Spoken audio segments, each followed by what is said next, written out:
नमस्कार मित्रांनो, मी आदेश साळुंखे.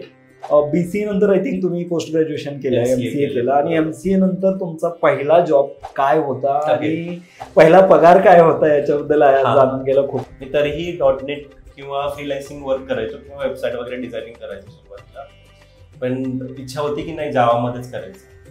फर्स्ट जॉब ज्यावेळेस जॉईन केला एक स्मॉल म्हटलं एक स्टार्टअप कंपनी होती Android developer. So after 3 months माझी सॅलरी होती 4,500 रुपये. तिथून माझ्या भावाने सायकल घेतली होती, मी सायकलीवरून ऑफिसला जायचो. सो आता साधारण तुमचा 13 वर्षाचा अनुभव आहे. तर तुम्ही ज्यावेळेस एक एक्सपिरियन्स लेवलला जाता टेक्नॉलॉजीमध्ये त्यावेळेस तुम्ही तुमचे एक्सपेक्टेशन पूर्ण करू शकता. बरोबर. तो साधारण 4,500 पासून सुरू झालेला प्रवास हा 50 लाखांपर्यंत जाऊ शकतो. More than 50 lakh. Okay, more than 50 lakh पर्यंत जाऊ शकतो. हे आपल्या समोरचं एक उदाहरण आहे. नमस्कार विद्यार्थी मित्र आणि पालको, आम्ही पॉडकास्टची ही सिरीज घेऊन येत आहोत खास तुमच्यासाठी, खास ग्रामीण भागातील महाराष्ट्रासाठी, महाराष्ट्रातील विविध कानाकोपऱ्यामध्ये असणाऱ्या इंजिनिअरिंग मुलांसाठी आणि त्यांच्या पालकांसाठी किंवा करिअर करायचं अशा सगळ्या मुलांसाठी. तो मित्रांनो, आजचा व्हिडिओ हा खूप स्पेशल आहे. या पॉडकास्टची सुरुवात आहे आणि आमचा पहिलाच व्हिडिओ आहे. पहिल्याच व्हिडिओमध्ये आम्ही गेस्ट म्हणून आदेश साळुंखे सर यांना बोलवलेलं आहे, ज्यांचं टोटल एक्सपिरियन्स जो आहे तो 13 वर्षाचा एक्सपिरियन्स आहे IT मधला. त्यांनी आपल्या कंट्रीमध्ये मल्टिपल MNCsला काम केलेलं आहे आणि बाहेरच्या देशामध्ये ओव्हरसीजसाठी त्यांनी काही कंपनीसाठी काम केलेलं आहे. सो आजचा व्हिडिओ जो आहे तो आजचा व्हिडिओ त्यांच्यासाठी आहे ज्यांना जावामध्ये करिअर करायचं आहे,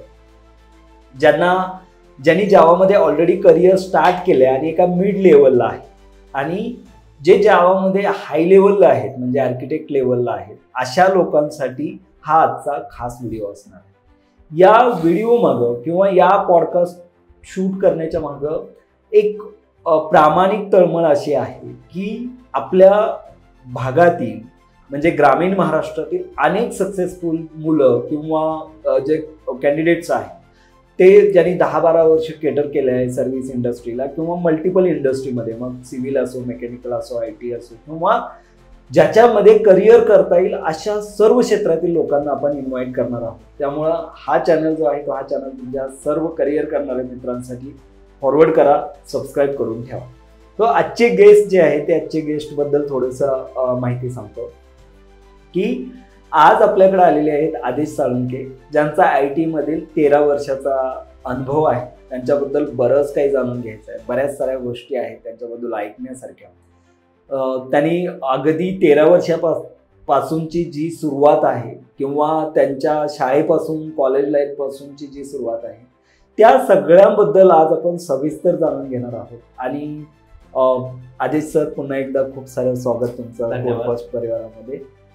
सो माझा पहिला प्रश्न आदेश तुम्हाला हा आहे की स्पेसिफिक ही सिरीज आपण ग्रामीण भागातल्या मुलांसाठी करतो आहोत, आणि तर पहिला प्रश्न माझा हा आहे की तुमचं मूळ गाव कोणतं आणि तुमची कॉलेज लाईफ किंवा स्कूल लाईफ कशी होती, कारण तुम्ही आज पालक आहात, मीही पालक आहे, आणि बऱ्याच साऱ्या मुलांना किंवा पालकांना आत्ता स्पेशली असं वाटतंय की नाही आपला मुलगा एवढ्या शाळेत शिकला पाहिजे तर सक्सेसफुल वगैरे होऊ शकतो.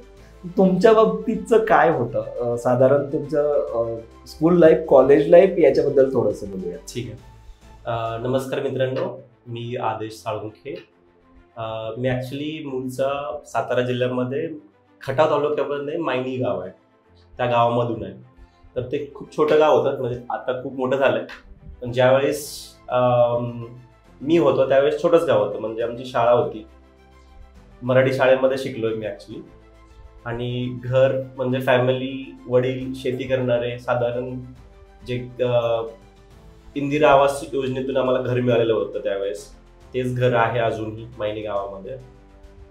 आणि खूपच हालाकीची परिस्थिती म्हणता येईल, कारण वडील शेती करायची, शेतीमध्ये काय व्हायचं नाही. नंतर आम्ही ॲक्च्युली 3 भाऊ आहे, तर एक मोठा भाऊ, मी आणि एक लहान भाऊ, आम्ही 3ही त्यावेळेस शिकत होतो. आणि वडिलांची परिस्थिती कमी असल्यामुळे तसंच म्हणजे ॲक्च्युली कसं होतं, वडिलांची खूप इच्छा होती की आम्ही शिकावं, ठीक आहे. आणि तोच मेन म्हणजे आम्हाला आधार होता की भाई हां, की वडिलांची इच्छा आहे ना, आपण काहीतरी करायचं. मग आम्ही तसंच हळूहळू हळूहळू हळू मराठी शाळेतून शिकलो, कोणतेही इंग्लिश मिडियम. त्यावेळेस इंग्लिश मिडियम असं काही नव्हतं, कन्सेप्ट नव्हतं. म्हणजे होतं पण ते सिटी लेवलला होतं, गावामध्ये असं काही नव्हतं. आमची शाळा साधारणतः घरापासून डेली 1-2-3 किलोमीटर अंतर असेल, आणि परिस्थिती म्हणता येईल तर मला 8वी पर्यंत चप्पलही नव्हती पायामध्ये, अशी अवस्था होती त्यावेळेस घरामध्ये. आणि नंतर मग 12 नंतर मी साताऱ्यामध्ये ऍडमिशन घेतलं. ऍक्च्युली मी BCA केलं. त्यावेळेस कॉम्प्युटर कोर्स असं इंजिनिअरिंग सुद्धा माहीत, म्हणजे होतं माहीत पण मेकॅनिकल वगैरे, कॉम्प्युटर इंजिनिअरिंग त्यावेळेस माहीत नव्हतं. सो माझ्या एका रिलेटिव्ह कडून, म्हणजे भावाकडून इन्फॉर्मेशन भेटली की ऍक्च्युली मला इनिशियली डॉक्टर व्हायचं होतं. पण एक असतं ना की डॉक्टर नाही तर एक दुसरी गोष्ट काय आवडते, मला वडिलांनी विचारलं, मला कॉम्प्युटर आवडतं. ठीक आहे, कॉम्प्युटरमध्ये म्हणजे मी त्यावेळेस टच पण केला नव्हता कॉम्प्युटरला, जस्ट लांबून पाहिलेलं, म्हणजे नाही का की शाळेमध्ये नवीन नवीन कॉम्प्युटर आलेले, शिक्षक स्वतः शिकत होते, आणि त्याच्यामुळे मग त्यावेळेस तो इंटरेस्ट निर्माण झाला की नाही डॉक्टर नाही तर कॉम्प्युटरमध्ये काहीतरी करायचं. मग माझ्या भावाने सांगितलं की एक BCA मधून कोर्स आहे, नवीनच आलेला आहे, तू तिथं ऍडमिशन घे. मग माझे वडील, मी खूप फिरलो BCA साठी. तर सातारा जिल्ह्यामध्ये KBP-IMSR म्हणजे कर्मवीर भाऊराव पाटील, हे नवीनच त्यांनी BCA स्टार्ट केलं होतं. आमची फर्स्ट बॅच होती BCAची, म्हणजे तिथं मी ऍडमिशन घेतलं. आणि BCA कसं होतं, लिटरली माझा हात आहे ना, म्हणजे ज्यावेळेस मी कॉम्प्युटरला टच करत होता त्याचा हात थरथर कापत होता, आणि मला माहीतच नव्हतं की हे ऑन कसं करायचं. मग मी अशीच हेल्प घेतली शेजारी, आणि मी विचारलं की बाबा की हे ऑन कसं करायचं कॉम्प्युटर, आणि तेव्हापासून माझी कॉम्प्युटरची जर्नी स्टार्ट झाली. आणि एकतर छोट्याशा गावातून आलेलो, आणि मार्क्स असे जेमतेम होते, म्हणजे असं काही खूप नाही का फर्स्ट म्हणजे टॉपर मध्ये काही नव्हतं, जस्ट 50-60% असायचे मला. सो पण ज्यावेळेस मी सिटीमध्ये आलो, घरातल्यांनी खूप सांगितलं की भाई तू बाहेर चाललाय, आपल्या घरातला कोणतरी पहिला मुलगा, म्हणजे पूर्ण आपण म्हणतो ना खानदान, त्याच्यामध्ये पूर्ण एखादा मुलगा बाहेर शिकायला जातोय, तो मी होतो पहिला. आणि त्याच्यामध्ये शिकत असताना सगळ्यात मेन म्हणजे वडिलांनी फी वगैरे ऍडजस्ट केली. पण फी ऍडजस्ट केल्यानंतर राहण्याचा खर्च, ठीक आहे, आणि म्हणजे बाकी सगळा आपला खर्च असतो डेलीचा, तो कसा होणार. ऍक्च्युली याच्यामध्ये माझ्या भावाने खूप हेल्प केली. म्हणजे मोठ्या भावांनी काय केलं, त्याचं एज्युकेशन ड्रॉप केलं, तो BA करत होता, त्यांनी स्टॉप केलं कारण आमच्या तिघांमध्ये मी थोडासा हुशार होतो, बाकी सगळे मग माझे भाऊ 50%, लेस दॅन 50% असे मार्क असायचे, आणि मला जरा 60-65% असे मार्क्स असायचे. तर मी त्या तिघांमध्ये हुशार असल्यामुळे मग त्यांचा पण कॉन्फिडन्स कसा होता की ऍटलिस्ट तिघांपैकी एक तरी पुढे जातोय, ठीक आहे. आणि मग माझ्या भावानी MIDC मध्ये साताऱ्यामध्ये काम सुरू केलं, आणि त्याचा त्याची सॅलरी जी यायची त्या सॅलरीमध्ये आमच्या दोघांचा खर्च चालायचा. आणि असं माझं BCA पार पडलं. BCA पार पडल्यानंतर त्यावेळेस ऍक्च्युअली मला जॉब भेटलेला, पण मी रिजेक्ट केला. त्याचं कारण असं होतं की मला मास्टर डिग्री करायची होती. BCA ला असताना मी म्हणजे सुट्ट्यामध्ये बरेचशीच कामं केलेत, असं नाही की नाही का फक्त जॉबच करत असलं. ज्यावेळेस घरी जाईल त्यावेळेस कलरिंगची कामं किंवा आणखीन जे काही येईल ते काम. माझ्या लहान भाऊ गावामध्ये होता मायनीमध्ये, तो मग इलेक्ट्रॉनिकच्या शॉपवर किंवा कपड्याच्या शॉपवर अशी तरी कामं केली. म्हणजे कारण अशी एवढी काही आमच्या घराची परिस्थिती नव्हती की सगळ्यांना म्हणजे पूर्ण फायनान्शियल सपोर्ट एवढा मोठा नव्हता, पण एक मोरल सपोर्ट होता की भाई तू कर. आणि ऍक्च्युली म्हणतात ना की तिघही भाव आम्ही एक फ्रेंड म्हणूनच आम्ही राहतो, आता पण तसंच राहतो. गुड. सो हे इंट्रोडक्शन ऐकल्यानंतर मला वाटतं की म्हणजे आत्ताची जी जनरेशनची मुलं आहेत, साधारण 90च्या काळामध्ये जे इंजिनियर झालेत त्यांच्यासाठी हे जे इंट्रोडक्शन आहे ते परफेक्ट असेल असं मला वाटतं. बरेच सारे ग्रामीण भागातील इंजिनियर्स आहेत की ज्यांची परिस्थिती अशीच होती साधारण आदेश सरांची जशी आहे. फॅमिली सपोर्ट आणि या सगळ्या गोष्टीतून पुढं जाताना खरंच खूप मेहनत लागते.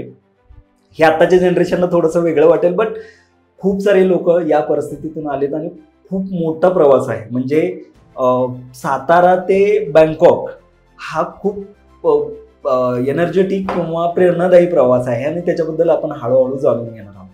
तो आदेश, माझा पुढचा प्रश्न हा आहे BCA नंतर आय थिंक तुम्ही पोस्ट ग्रॅज्युएशन केलं, MCA MCA केलं, आणि MCA नंतर तुमचा पहिला जॉब काय होता आणि पहिला पगार काय होता याच्याबद्दल जाणून घ्यायला खूप आवडेल. ऍक्च्युली माझं ज्यावेळेस मी MCA पास आउट झालो त्यावेळेस मला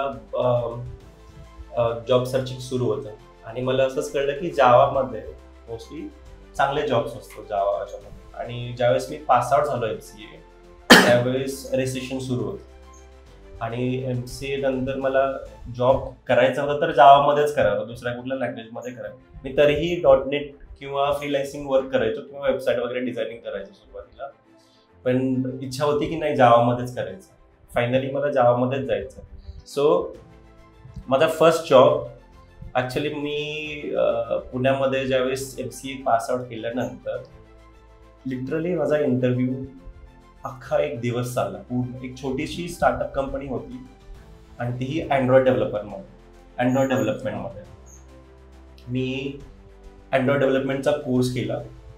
त्याच्यामध्ये कोर्स केल्यानंतर कारण जावामध्ये कुठे जॉब लागत नव्हता, कारण मी बँगलोरला गेलो. बँगलोरला 1-2-3 महिने काढले, पण बँगलोर मला सूट नाही झालं सुरुवातीला. सो परत मी पुण्याला आलो, एक अँड्रॉइडचा कोर्स केला. आणि अँड्रॉइड हे जावामध्ये होतं त्यावेळेस. आता खूप साऱ्या टेक्नॉलॉजीज अँड्रॉइडसाठी, रिॲक्ट नेटिव्ह वगैरे, रिॲक्ट नेटिव्ह आहे, बाकी फ्लटर आहे, पण त्यावेळेस मोस्टली जावा आणि XML असायचं. सो तो जावा डोक्यामध्ये असल्यामुळे म्हटलं की नाही आपल्याला जावा तरी भेटतं. सो फर्स्ट जॉब ज्यावेळेस जॉईन केला, एक स्मॉल म्हटलं एक स्टार्टअप कंपनी होती अँड्रॉइड डेव्हलपर. त्यांनी पूर्ण एक दिवसभर माझा इंटरव्ह्यू घेतला आणि ॲट द एंड म्हटलं की तुला 3 months आम्ही विदाऊट सॅलरी राहावं लागेल आणि त्यानंतर विल डिसाईड की बेस्ड ऑन युअर परफॉर्मन्स आम्ही डिसाईड करू की किती सॅलरी द्यायची. सो आफ्टर 3 months माझी सॅलरी होती 4,500 रुपये. सो मी डेली ॲक्च्युली मी पुण्यामध्ये राहत असताना मी डेली माझ्या आत्याच्या घरी राहायचं. ते पण रेंटर होतं, माझ्या आत्या ॲक्च्युली घरकाम वगैरे करायचं आणि आम्ही त्यांच्याकडे राहायचो. आणि त्याच ॲक्च्युली रूम रेंट वगैरे, कारण मी जॉब सर्च करतो त्यामध्ये आता आत्ताचा पण सहभाग की त्यांनी मला सपोर्ट केला की नाही हा काहीतरी करणार आहे 100% पुढे जाऊन. पण त्यामुळे त्या पण मला सपोर्ट करायच्या सगळ्या गोष्टी. आणि तिथून माझ्या भावाने सायकल घेतली होती. मी सायकलीवरून ऑफिसला जायचो. जवळपास 4-5 किलोमीटर अंतर होतं. सायकलवरून ट्रॅव्हलिंग होतं, डबा घेऊन जायचं. छोटीशी कंपनी होती, 2 BHK 3 BHK असेल एक बंगलोमध्ये. आणि आफ्टर 3 months 4,500 सॅलरी भेटली. So I was like okay की भाई चला ॲटलिस्ट काहीतरी सुरू झालंय. आणि सडनली सो ती माझी पहिली सॅलरी होती 4,500 रुपये. सो आणि त्यानंतर मग सडनली मला आणखीन एक अपॉर्च्युनिटी भेटली मुंबईसाठी आणि ते 1.8चं पॅकेज. त्यानंतर ॲक्च्युली CTC किंवा पॅकेज स्टार्ट झालं. सो आता साधारण तुमचा 13 वर्षाचा अनुभव आहे. 13 वर्षाच्या अनुभवाच्या व्यक्तीला म्हणजे तुमच्या लेवलच्या एक्सपिरियन्सच्या जावा डेव्हलपरचं किंवा जावा आर्किटेक्ट, आता तुम्ही आर्किटेक्ट म्हणून काम करताय, त्यांचं साधारण एक्सपेक्टेशन आत्ताच्या लेवलला काय असू शकतं? ओके, आता हे एक्सपेक्टेशन जर मिनिमम 10 years एक्सपिरियन्स असेल जसं, तर हे पॅकेज म्हणता येईल किंवा सॅलरी एक्सपेक्टेशन म्हणता येईल, तर ते व्हॅरी होतं based on the company and experience level किंवा स्किल सेट म्हणू शकतो आपण. की लेटेस्ट खूप साऱ्या टेक्नॉलॉजीज आहेत. मोर दॅन 10 years एक्सपिरियन्स असेल Java developer, it's not a Java developer but entire growth wise जर आपण टेक्नॉलॉजी कन्सिडर केलं, कंपनी वाईज व्हॅरी होतं. जसं म्हटलं प्रोडक्ट बेस्ड कंपनी, डेफिनेटली जर तुम्ही प्रोडक्ट बेस्ड कंपनीमध्ये क्लिअर केलं असेल इंटरव्ह्यू तर definitely you will get more than 50. Okay, for sure 50 लाखाच्या वर, साधारण 50 लाखाच्या वर. सर्व्हिस बेस्ड मध्ये जर तुम्ही सर्व्हिस बेस्डला गेला तर तिथं पण डिपेंड करतं. तिला 10-11 year एक्सपिरियन्स असेल आणि तुमचं current package is good, like भाई तुम्ही करंट पॅकेज चांगलं आहे तर तुम्हाला सर्व्हिस बेसमध्ये 45 अबाव 40 पॅकेज भेटू. तो हा प्रश्न विचारण्याच्या मागचा माझा मूळ उद्देश हा होता की आत्ताच्या जनरेशनची जी मुलं आहेत त्यांना सुरुवात म्हणजे मी काही वेळा आता आम्ही कोटफॉसच्या माध्यमातून ज्यावेळेस प्लेसमेंट ड्राईव्ह अरेंज करतो आणि काही कंपन्यांचं आत्ताही ते जसं तुम्ही म्हटलात की तुम्ही आधी प्रूव्ह करा स्वतःला आणि मग त्यानंतर तुम्हाला आम्ही सॅलरी देऊ. अशा लेवलचे ज्यावेळेस आम्ही ड्राईव्ह अरेंज करतो त्यावेळेस बऱ्याच साऱ्या आत्ताच्या तरुण मुलांचं हे एक्सपेक्टेशन आहे की नाही मला सुरुवातच चांगली झाली पाहिजे. सो त्यांना असं वाटतं की बिलो सॅलरी ज्यावेळेस आपण काम करतोय तर ते आपणाला नाही सूट होणार आहे किंवा ते आपल्यासाठी नाही आहे. मुलं एकतर स्किल्ड नाही आहेत आहे तो भाग वेगळा आणि सॅलरीची एक्सपेक्टेशन खूप हाय आहे. सो त्या मुलांसाठी हे उदाहरण आहे की तुम्ही सुरुवात कुठून जरी झाली तर तुम्ही ज्यावेळेस एक एक्सपिरियन्स लेवलला जाता टेक्नॉलॉजीमध्ये त्यावेळेस तुम्ही तुमचे एक्सपेक्टेशन पूर्ण करू शकता. बरोबर. तो साधारण 4,500 सुरू झालेला प्रवास हा 50 लाखांपर्यंत जाऊ शकतो. More than 50 lakh. Okay, more than 50 lakh पर्यंत जाऊ शकतो. हे आपल्या समोरचं एक उदाहरण आहे. सो आदेश, आतापर्यंत तुमची जर्नी अँड्रॉइड पासून जावापर्यंत झाली किंवा जावापासून सुरुवात झाली. टोटल किती कंपन्या तुम्ही स्विच केलेल्या आहेत जरी काउंट मध्ये जरी सांगितलं तरी चालेल. म्हणजे आता मला 13+ एक्सपिरियन्स आहे. ठीक आहे. तर I started with Java, sorry Android development. Java होतच त्याच्यामध्ये, तर मला ऍक्च्युली कोअर जावा डेव्हलपर बनायचं कारण माझं DSA म्हणता येईल किंवा जावाचे बेसिक्स क्लिअर होते.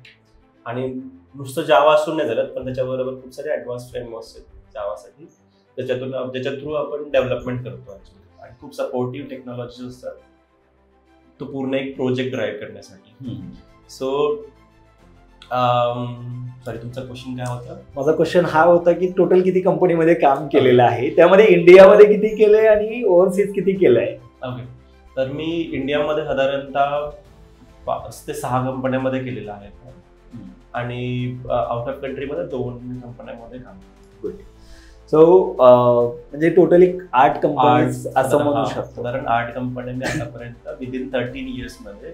C, if you have a skill sets right आणि जेवढं नॉलेज एक्सपेक्टेड आहे कंपन्यांना, the companies are ready to pay you, companies are ready to hire you definitely.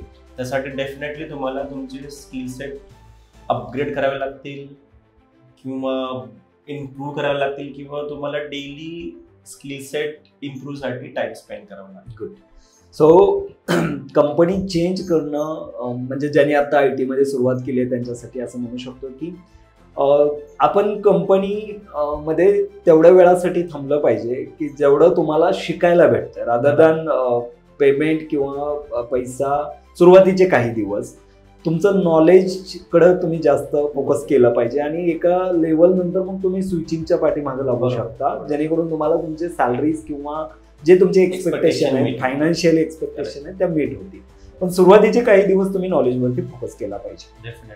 मग तिथं अगदी 4,500 जरी असेल तरी तुम्ही तिथं स्टे केलं पाहिजे, लर्न केलं पाहिजे, प्रामाणिक कष्ट केलं पाहिजे. मग त्यानंतर तुम्हाला अपॉर्च्युनिटी भेटत जाईल. आधीच माझा पुढचा प्रश्न हा आहे की एक जावा म्हणजे आत्ता जर तुम्ही विचार केला तर बऱ्याच साऱ्या ट्रेंडिंग टेक्नॉलॉजीज आहेत. म्हणजे डेटा सायन्स असेल, डेटा इंजिनिअरिंग आहे, डेव्हऑप्सचे बरेच सारे टेक्नॉलॉजीज आलेले आहेत. त्यानंतर आपल्या ट्रॅडिशनल टेक्नॉलॉजीज जर आपण पकडल्या तर ज्याच्यामध्ये आपलं .NET होतं, जावा होतं, PHP होतं आणि रिलेटेड मग EYच्या टेक्नॉलॉजीज होत्या. सो अजूनही जावा एव्हरग्रीन आहे. म्हणजे जावा असं म्हणत नाहीये की कोणी जावाचा स्कोप कमी झालाय आणि तो भविष्यातही होणार नाहीये कारण एंटायर खूप सारे ॲप्लिकेशन जावामध्ये डेव्हलप झालेले आहेत. हो, मी आत्ता 3rd इयरच्या मुलांसाठी किंवा फायनल इयरच्या मुलांसाठी जे ग्रामीण भागातली इंजिनिअरिंगची मुलं आहेत, जे BCAची मुलं आहेत, स्पेसिफिक मला खूप आनंद वाटतोय की या गोष्टीचा. आदेश सरांनी BCS आणि MCA किंवा MCS नंतर एवढं ह्यूज करिअर केलं. सर आत्ता जर फेसबुक आणि इन्स्टा किंवा या रिलेटेड बघितलं तर आता BCA आणि MCA वरती काही जोक केले जातात की नाहीये तू BCA केलंय तर तुला जॉब नाही लागणार, तू MCA केलंय तर तुला जॉब नाही लागणार. असं नाही काही. तो MCA consider as a engineering. तुम्ही इंजिनिअरिंग करता कारण मी आता ऑलमोस्ट 10 मेंबर्स लीड करतोय किंवा 10 मेंबर ऑलमोस्ट आहेत. सो IIT वाले पण आहेत, Amazon वाले पण आहेत. ग्रेट. सो BCA आणि MCA किंवा या रिलेटेड असणारे आता आपल्यामध्ये स्पेसिफिक महाराष्ट्रामध्ये जर बोलायचं झालं सर तर साधारण 1000 ते 1100 कॉलेजेस आहेत इंजिनिअरिंगचे. त्याच्या सराउंडिंग असणारे BCA, MCA, BSc आणि याच्या रिलेटेड असणारे बरेच सारे कॉलेजेस आहेत. सो त्या मुलांना करिअर चूज करताना बऱ्याच साऱ्या गोष्टी चा प्रॉब्लेम येतोय आणि त्याच्यासाठी आपण काम करतो आहोत आहे. पण तुम्ही त्या लोकांना गाईड कराल की ज्यांना जावामध्ये करिअर करायची इच्छा आहे किंवा त्यांना असं वाटतं की नाही मला एक ह्यूज पॅकेज चांगली टेक्नॉलॉजी निवडायची असेल तर जावा हा एक पर्याय आहे. तर त्या मुलांनी कुठून सुरुवात करावी? म्हणजे जसं तुम्ही बोललेत की तुम्ही कम्प्युटर चालू करताना हात थरथर कापत होता कारण आपण कधी कम्प्युटर बघितला नव्हता. पण आत्ताच्या जनरेशनमध्ये साधारण आता 2000 नंतरची जी मुलं आहेत ज्याला आपण जेनझी म्हणतो राईट, त्या मुलांनी सगळं काही बघितलंय. म्हणजे AI चा यूज करतात ते मुलं आता, कम्प्युटर त्यांच्यासाठी खेळणं आहे. अशा मुलांनी करिअरच्या दृष्टीनं जावाकडं कसं बघितलं पाहिजे, सुरुवात कशी केली पाहिजे, म्हणजे अगदी कॉम्प्लेक्स प्रॉब्लेम पासून सुरुवात केली पाहिजे किंवा त्यांना प्रोग्रामिंगची गोडी कशी लागेल जावामध्ये? सर्वात मेन म्हणजे तर तुम्ही एकदा कोर्स करून येता. फॉर एक्झाम्पल कोण BE करून येत, कोण BCS करून येतं, BCA, MCA, MSc, MTech करून येतात. ठीक आहे. तर अशा मुलांनी बेसिक ॲक्च्युली काय होतं, आपण अकॅडमिकमध्ये जे जावा शिकतो आणि जे इंडस्ट्री लेवलला जावामध्ये खूप डिफरन्स असतो. अकॅडमिकमध्ये डेफिनेटली तुमच्या काही कन्सेप्ट क्लिअर होतो की बघा की या गो थ्रू केल्या. पण ॲक्च्युली आपण ज्यावेळेस इंटरव्ह्यू देत होतो त्यावेळेस कळतं की यार हे शिकवलंच नाही, मला हे माहीतच नाही. पण त्याच्यासाठी काय आहे की तुम्हाला कोअर खूप खूप इम्पॉर्टंट, तुमचा कोअर किंवा कोअर जावा म्हणू शकतो आपण किंवा कोअर कन्सेप्ट म्हणू शकतो जावाच्या, त्या क्लिअर पाहिजेत. आणि सगळ्यात म्हणजे तुमचे लॉजिकल जे स्किल आहे किंवा DSA म्हणू शकतो, डेटा स्ट्रक्चर अल्गोरिदम, ठीक आहे, ते जे स्किल आहे ते प्रोग्रॅमिंग स्किल्स आहे. तुम्हाला डेली ॲटलिस्ट 1 hour किंवा ॲटलिस्ट 2 प्रोग्रॅम्स डेली सॉल्व्ह केले. डेलीच एक हॅबिटच बनवायला पाहिजे. जे फ्रेशर्स निघतात बाहेर किंवा जे लास्ट इयरला आहेत ज्यांना जावासाठी इंटरेस्ट आहे बेसिकली, किंवा कोणत्याही एक ऑब्जेक्ट ओरिएंटेड प्रोग्रॅमिंगला जातात, कुठलेही घ्या तुम्ही, पायथन घ्या किंवा जावा असू द्या किंवा .NET असू द्या, these are the object oriented programming technologies right, किंवा प्रोग्रॅमिंग लँग्वेजेस म्हणू शकता आपण. त्याच्यामध्ये तुम्हाला डेटा स्ट्रक्चर किंवा कोडिंग प्रॉब्लेम्स हे 100% यायलाच हवे.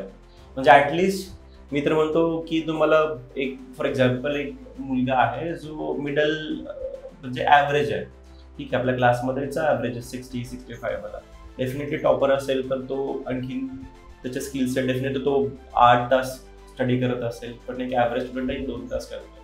पण त्याने at least basic programming skill set daily practice केलं पाहिजे.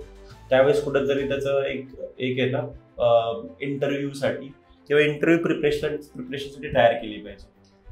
Right sir. सो आत्ताच्या मुलांमध्ये मी जवळपास 1000 मुलांचं ट्रेनिंग घेतल्यानंतर समजतंय की कॉलेजमधनं ज्यावेळेस मुलं बाहेर येत आहेत तर ते एकदम ब्लँक आहेत. बरोबर. फक्त डिग्री आहे त्यांच्याकडं, दुसरं काहीच नाही आहे. ती मुलं ज्यावेळेस येत आहेत सर, अगदी लिटरली त्यांना म्हणजे ABCD पासून सुरुवात करावी लागते. तर त्यांच्यासाठी हे खास त्यांच्यासाठी आहे की त्यांनी त्यांची प्रोग्रामिंग स्किल जर वाढवायची असेल, मग तुमचा साधा ॲडिशनचा प्रोग्राम असतो पण तुम्ही स्वतः करा. जसं सरदानी सांगितलं की डेली 1-2 प्रोग्रामिंग, मग लँग्वेज डझंट मॅटर. तुम्ही कॉलेजमध्ये असताना C मध्ये शिकलात तर C मध्ये करू शकता, C++ मध्ये करू शकता किंवा जावा आणि कोणतीही language. Almost computer engineering related जेवढ्या फील्ड आहेत त्या प्रत्येक फील्डमध्ये एक प्रोग्रामिंग लँग्वेज अगदी फर्स्ट इयर पासून शिकवली जाते. त्यामुळं जे कॉलेजला मुलं आहेत त्यांच्यासाठी हे महत्त्वाचं आहे की तुम्ही प्रोग्रॅमर म्हणून जर पुढे करिअर करायचं असेल तुम्हाला, तर तुम्ही प्रोग्रामिंगकडं लॉजिकनं बघितलं पाहिजे. आणि मला वाटतं लॉजिक हे 1-2 दिवसामध्ये डेव्हलप होणारी गोष्ट नाही. Slowly develop. राईट. स्लोली तुम्ही जेवढं काम कराल त्याच्यावरती तेवढं ते डेव्हलप होत जाणार. सो आदेश सर, हे झालं ज्यांना जावामध्ये सुरुवात करायची आहे त्यांच्यासाठी. आता ज्यांनी जावामध्ये ऑलरेडी सुरुवात केली आहे, म्हणजे की 3-4 वर्षाचा एक्सपिरियन्स आहे आणि मी स्टक झालोय, आता माझ्या कंपनीमध्ये मी कोरवरतीच काम करतोय किंवा स्प्रिंगवरती काम करतोय किंवा हायबरनेटवरती कुठल्याही तरी एका टेक्नॉलॉजीवरती मी स्टक झालोय, कम्फर्ट झोनमध्ये गेलो. त्या लोकांना जर जावामध्ये ग्रो करायचं झालं एक मिड लेवलचं, कारण तुमची जर्नी जी आहे ती स्टार्ट पासून आर्किटेक्ट लेवलपर्यंत आहे, तर त्याच्यामध्ये तुम्ही काय सांगाल त्यांच्यासाठी? एक इंटरेस्टिंग पॉइंट आहे की भले तुम्हाला एक 10 वर्ष सुद्धा एक्सपिरियन्स असाल किंवा 3 इयर्स एक्सपिरियन्स असेल किंवा 5 इयर्स एक्सपिरियन्स असेल, कधी कधी काय होतं, आपण काही कंपन्यांमध्ये कोर जावावर काम केलं जातं आणि ज्यावेळेस आपण स्विच करायला बघतो किंवा एका कंपनीत दुसऱ्या कंपनीत जायला बघतो, त्यावेळेस ती कंपनी एक लेटेस्ट टेक्नॉलॉजी किंवा आणखीन सपोर्टेड टेक्नॉलॉजीज लाईक जावा किंवा काफका, डॉकर, कुबरनेटिस ह्या सगळ्या गोष्टी एक्सपेक्ट करतात. CI/CD टूल्सवर काम केलंय का, ह्या सगळ्या गोष्टी एक्सपेक्टेड केल्या जातात किंवा मायक्रो सर्व्हिसेसवर काम केलं. पण ज्यावेळेस आपण एका कंपनीमध्ये कोर जावावर काम करतो, कारण मी हे फेस केले, माझे खूप सारे मित्र होते ज्यांनी कोर जावावर काम केले, मोर दॅन 6 इयर्स एक्सपिरियन्स, पण त्यांना स्प्रिंग बूटवर कधी काम नाही केलेलं नाही, त्यांनी कधी मायक्रो सर्व्हिसेसवर काम केलेलं नव्हतं, त्यांना कधी काफकाचं माहित नव्हतं. So still they are working in Java. पण अशा लोकांसाठी मी सजेस्ट करतो की start upgrading your skill sets. जसं की जावामध्ये बस जावा नाहीये, so Java it's a language, right. आपण एक ऍप्लिकेशन डेव्हलप करण्यासाठी आता लेटेस्ट मार्केटमध्ये जर समजा तुम्ही गेला तर एक प्रोजेक्ट सपोर्ट करण्यासाठी खूप साऱ्या टेक्नॉलॉजी असतात किंवा खूप साऱ्या मेथोडॉलॉजीज यूज करतात. जसं की काही कंपन्या जसं की सॉफ्टवेअर डेव्हलपमेंटसाठी वॉटरफॉल यूज करतात. आता वॉटरफॉल कोण यूज करत नाही हार्डली, सगळे अजाईल मूव्ह होते. तर अजाईलमध्ये पण खूप साऱ्या डिफरंट टाइप्स ऑफ अजाईल म्हटलं जातं की स्प्रिंट आहे किंवा कॅनबन आहे. तर ऍटलिस्ट जर तुम्ही मोर दॅन 5 इयर एक्सपिरियन्स तर ह्या गोष्टी ऍटलिस्ट बेसिक माहिती पाहिजे. बरोबर, बेसिक आयडिया असली पाहिजे की कॅनबन कसं वर्क होतं, स्प्रिंट कसं वर्क होतं. तुमच्या बाकी सपोर्टेड टेक्नॉलॉजीज लाईक AWS खूप साऱ्या services, cloud services, not just AWS but Azure and cloud. तर तुम्हाला ऍटलिस्ट एक क्लाउड सर्व्हिस, म्हणजे it's not a one service, एक क्लाउड फ्रेमवर्कमध्ये खूप साऱ्या सर्व्हिसेस असतात. तर त्याच्यामध्ये ऍटलिस्ट 2-3 सर्व्हिसेसची इन्फॉर्मेशन किंवा integration, not just information but how to integrate that AWS service और any cloud service with your application, हे फ्रॉम स्क्रॅच त्याचं प्रॅक्टिस करायला पाहिजे. ठीक आहे, म्हणजे तुम्ही ज्यावेळेस इम्प्लिमेंट करता स्वतःहून त्यावेळेस हळूहळू तुम्हाला नॉलेज यायला लागतं. म्हणजे बेसिक जावातून तुम्ही मूव्ह करताय एक फ्रेमवर्कवर, जसं की स्प्रिंग बूट यूज करतोय, पण त्याच्याबरोबर मी कधीच ह्या सगळ्या टेक्नॉलॉजी यूज नाही केल्या. सो मी सजेस्ट करतो की just go and implement those technologies, start creating a small POC projects, POC application, upload to the GitHub.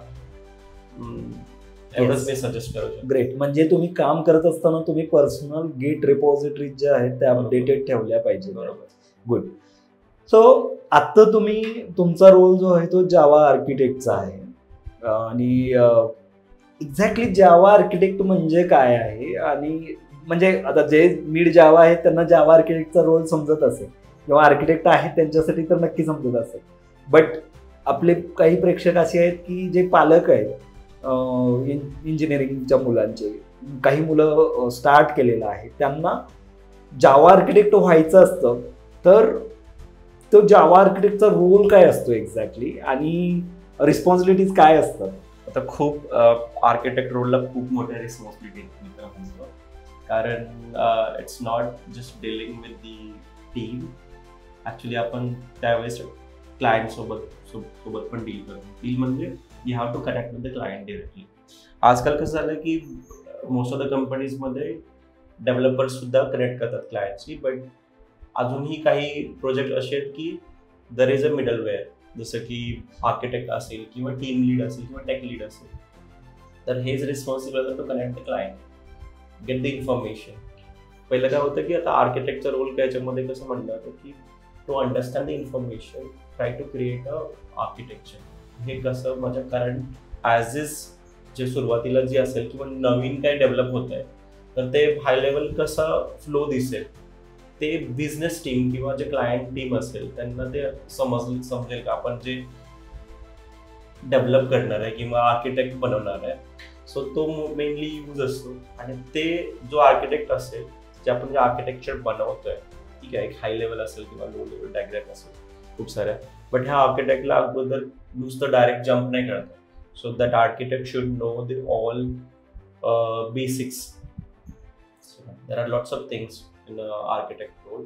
तर पहिलं तर बेसिक्स. आता हे बेसिक्स कसे येतात, ज्यावेळेस तुम्ही फर्स्ट एक्सपिरियन्स घेता. सो लाईक ते ज्युनियर डेव्हलपर करून तुम्ही सिनियर डेव्हलपर बनता, सिनियर करून तुम्ही टीम लीड, टेक लीड बनता, then you get opportunity to be a architect. So ह्या जर्नीमध्ये तुम्हाला खूप साऱ्या गोष्टी शिकायला भेटतात आणि त्यातूनच तुम्हाला एक कळतं की हा architecture is like this. So माझा पुढचा प्रश्न आदेश हा आहे की आत्ता बऱ्याच साऱ्या रील्स व्हायरल होतात की जे कंटेंट क्रिएट करणारी लोक आहेत ते खरं प्रोग्रामर नाही येत आहे, पण जे कंटेंट क्रिएट करायचे म्हणून की प्रोग्रामरचे जॉब जाणार आहे, यायचा खूप मोठा इम्पॅक्ट होणार आहे. स्पेसिफिक जावा आणि बॅकएंड बद्दल बोलायचं झालं आपण, UI वरती मला थोडासा इम्पॅक्ट दिसतो त्याचा, पण स्पेसिफिक जावा किंवा बॅकएंडच्या ज्या टेक्नॉलॉजीज आहेत त्याच्यावरती एआयचं किती इम्पॅक्ट आहे आणि किती प्रमाणात जॉब जातील असं तुम्हाला वाटतंय? मला वाटतं जॉब जाण्याचे चान्सेस कमी आहेत, म्हणजे हार्डली थोडासा इम्पॅक्ट होतो याच्यामध्ये, पण जास्त नाही आहे. उलट त्याच्यामध्ये काय होतं की इन रिव्हर्स की AI टूलचा यूज करून we are improving the existing code base किंवा we are developing something new.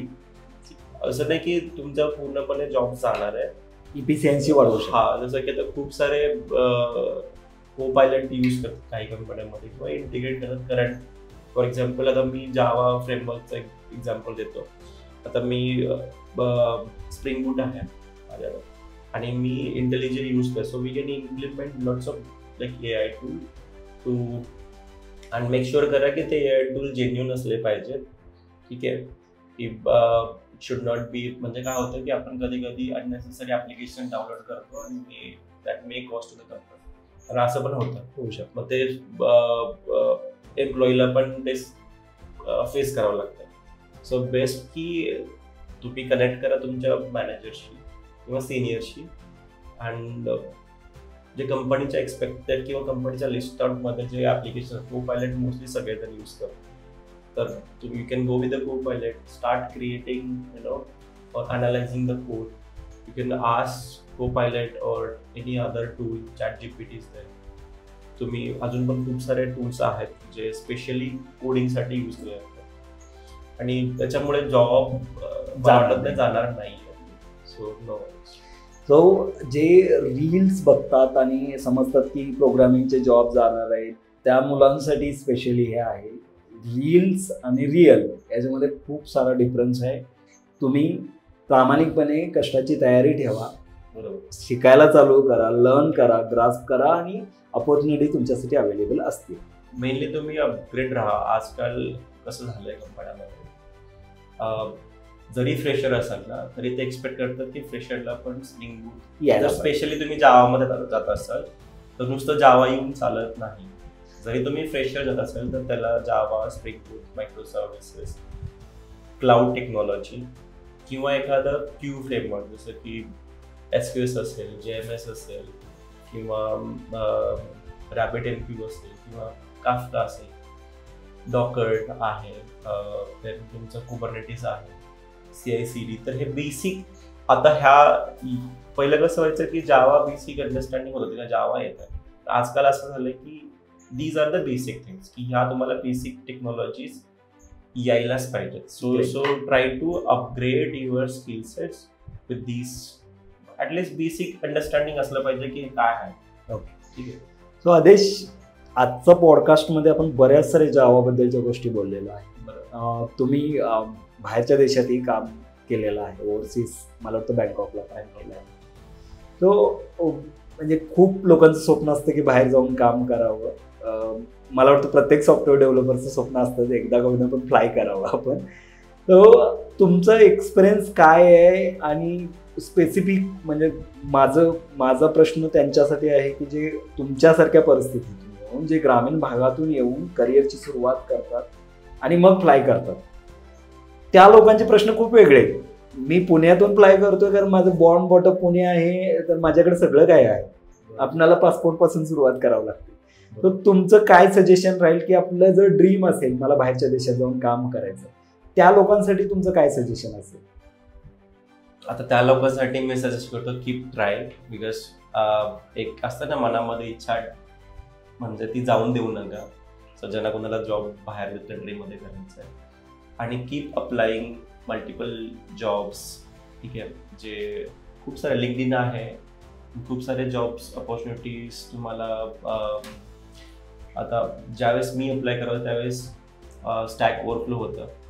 So आता लिंक्डइन आहे, लिंक्डइनवर जावं, you can just keep applying different at least कोणा कोणा तर तुम्हाला मेसेज करेल की हा एक सुटेबल कॅन्डिडेट. सो बाहेर गेल्यानंतर आपल्यातली लोक तिथे मदत करतात. डेफिनेटली आपल्यातच नाही, सो इंडियातली लोक खूप खूप हेल्प करतात. म्हणजे लिटरली ज्यावेळेस मी बाहेर गेलो आणि ज्यावेळेस काही दिवसानंतर मला असे आपली लोक भेटली किंवा मराठी बोलणारी लोक भेटली की आता मी मराठी आहे, तो डेफिनेटली तो खूप असं जवळचा वाटतो की अरे हा मला क्लोज फ्रेंडच आहे असे. म्हणजे खूप आणि तिथली राहणारी लोक आहेत तर खूप हेल्प करतात ॲक्च्युली. इवन मी ज्या हॉस्टेलमध्ये ती पाकिस्तानी हॉस्टेल होतं, सो मी आता पाकिस्तानचं हे करतोय कारण मी ज्या हॉस्टेलमध्ये राहिलो ते पाकिस्तानी ओनर होतं. सो इंडियन पाकिस्तानी तिकडे जे खूप असे एक फ्रेंडली एन्व्हायरमेंट सारखं राहतं. ग्रेट. सो तुमची जी जर्नी आहे ती बऱ्याच मुलांना ज्यांनी जावामध्ये करिअर करायचं आहे त्यांच्यासाठी प्रेरणादायी असेल. तुमचा एक शेवटचं क्लोजिंगकडे जातो आपण, तर याच्यामध्ये तुम्हाला असं नवीन जनरेशन जे आहे त्यांनी सुरुवात कशी करावी आणि म्हणजे ज्या गोष्टी करायला पाहिजे आय टीमध्ये येण्यासाठी, कारण बऱ्याच साऱ्या लोकांमध्ये आज कन्सिस्टन्सी दिसत नाही, 2 दिवस करतात सोडून देतात, तर तुम्हाला त्यांनी काय करावं असं वाटतं? ओके, आता खरं म्हणजे तर मी अजूनही मी आता जस्ट रिसेंटली स्टॉप केले. मी म्हणजे ज्यावेळेस मी टेक लीड होतो किंवा सिनियर डेव्हलपर, ज्यावेळेस मला ज्यावेळेस जॉब सर्च करायची म्हणजे वेळ येते, मी एव्हरी डे प्रोग्रॅमिंग प्रॅक्टिस करायचो अजून ज्या वेळेस मला जॉब सर्च करायचा आहे किंवा जॉब होता मला I have to start looking for new job right, त्यावेळेस मी एव्हरी डे ॲटलिस्ट 2 प्रोग्राम्स पूर्ण पेपरवर, आम्हाला सवय पेपरवर लिहायची एक्झिक्युशन नंतर. पहिला पेपरवर अगोदर मला येत आहे की नाही, ठीक आहे, माझं लॉजिक बिल्ड होतं की नाही, सो पेपरवर पहिला प्रोग्राम मला किती समजतं, ठीक आहे, ड्राय रन करायचा पेपरवर, त्याच्यामध्ये त्याची टाईम कॉम्प्लेक्सिटी, स्पेस कॉम्प्लेक्सिटी हे अंडरस्टँडिंग करून घ्यायचं की याच्यामध्ये किती टाईम कॉम्प्लेक्सिटी, याच्यामध्ये किती स्पेस कॉम्प्लेक्सिटी हे समजून घ्यायचं. आणि हे एव्हरी डे व्हायचं माझं. ज्यावेळेस म्हणजे ॲटलिस्ट म्हणजे आता फॉर एक्झाम्पल मला जॉब स्विच करायचं आहे आणि किंवा मी रिझाईन केल्यानंतर हार्डली आपल्याला 2-3 महिने भेटतात, तर every day programming plus basic concept ते क्लिअर पाहिजे. सो शेवटचा प्रश्न आणि खूप महत्त्वाचा जो आपल्या ग्रामीण भागातल्या मुलांसाठी आहे, तुम्ही ओव्हरसीजला काम केलं, इंडियामध्ये काम केलं, 13 वर्षाची जर्नी.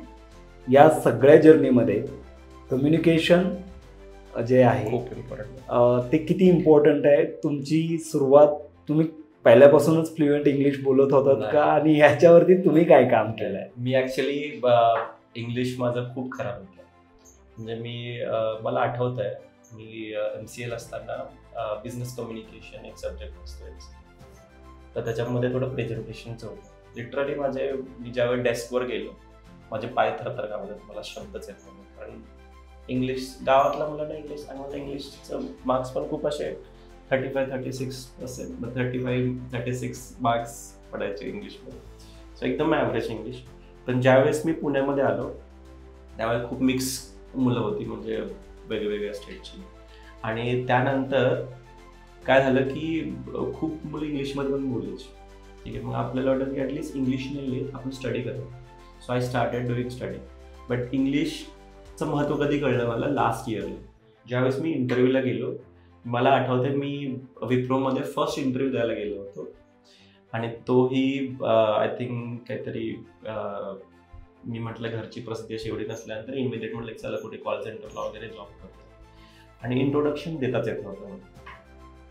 सो फर्स्ट राऊंडलाच मला इंट्रोडक्शनला बाहेर काढलं विप्रोमध्ये आणि HR बोलले की भाई जा आणि इंग्लिश शिकून ये. So then from that onwards मी खूप ट्राय केला की भाई इंग्लिश कसल्यापासून आपल्याला इंग्लिश शिकायलाच पाहिजे. सो मी एक इंग्लिश कोर्स जॉईन पण केलेला.